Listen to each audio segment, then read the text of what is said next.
voir comment accéder à son espace FTP depuis le site Yonos directement ou depuis votre logiciel favori. Dans un premier temps, on se rend sur domaine SSL, on sélectionne hébergement, nous prenons notre contrat où va y avoir le FTP sélectionné. On va donc créer notre accès SFTP, configurer. On va nous indiquer un mot de passe.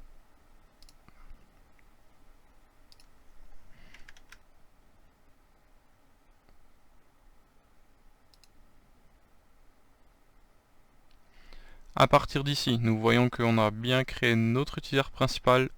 On voit donc les informations de connexion, le serveur host qu'on va pouvoir indiquer dans notre logiciel, le port 22, ça correspond au port sécurisé, le protocole, le nom d'utilisateur, le mot de passe qu'on vient de créer à l'instant, note personnelle pour distinguer si on crée plusieurs utilisateurs, le dossier d'intervention, donc on voit le slash point, c'est-à-dire qu'on a accès à l'intégralité de notre espace d'hébergement.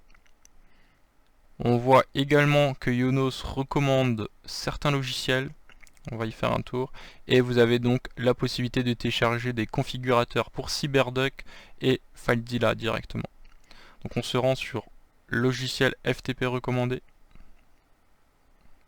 et là nous voyons donc qu'il nous en propose 3, CyberDuck, FileZilla et WinSCP. Avant de télécharger un des 3 logiciels, comme expliqué, on peut se connecter à notre FTP depuis l'espace client Yonos. Donc ils le font mention ici, le Yonos Web Transfer, qui va nous ramener donc directement sur notre espace où on voit notre dossier où on peut installer des choses dedans, le dossier log qu'on ne peut pas supprimer, ça sert pour voir toutes les connexions sur votre serveur, et la page par défaut Yonos. Pour accéder à cette page, on s'y rend sur notre contrat, et c'est ici dans la partie espace web.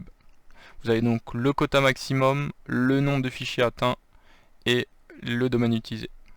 Donc il faut faire utilise espace web et on retombe sur nos fameux dossiers.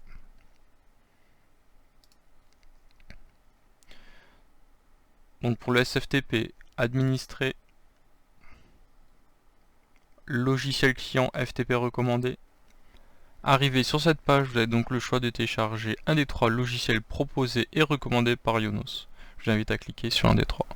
Une fois que vous avez sélectionné le programme que vous souhaitez télécharger, je vous invite à vous rendre dans la description. Je vais indiquer les 3 liens pour l'installation et l'utilisation de CyberDuck, FileZilla et WinSCP.